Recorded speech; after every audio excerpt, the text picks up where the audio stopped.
লড়াই শুরু হয়ে গেছে বিসিবিতে।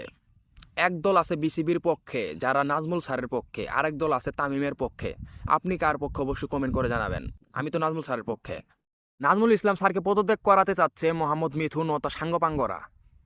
এজন্য ভাই তাকে কিন্তু সবাই হুমকি দিতে আছে, ফোন থেকে, আলাদা আলাদা নাম্বার থেকে। বিসিবি পরিচালক নাজমুল স্যারকে নিয়ে যে রাজনীতি ও চক্রান্ত হচ্ছে, আমার এখন তাসরিম ভাইয়ের সেই গানের কথা মনে পড়তেছে যে রাজার রাজ্যে সবাই গোলাম, করতে হবে রাজার সুনাম, না হয় তোমার কল্লা যাবে। ভাই এটা একদম সত্যি কথা, ঠিক আছে ভাই? আপনাকে কেউ বলে নাই যে বাংলাদেশে থেকে আপনি ভালো কিছু করবেন বা মানুষের একটা ভাই আপনি কথা বলবেন, এটা কখনো সম্ভব না। শুধুমাত্র নিজের স্বার্থ হাসিলের জন্য বাংলাদেশের ক্রিকেটকে ধ্বংস করতে যাচ্ছে সেই লোকটা। অলরেডি আপনারা জানেন আমি কার কথা বলতেছি।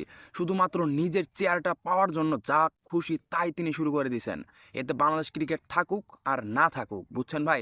সবাই বলুন, আওয়াজ উঠান, দালাল হাটাও, বাংলাদেশ ক্রিকেটকে বাঁচাও।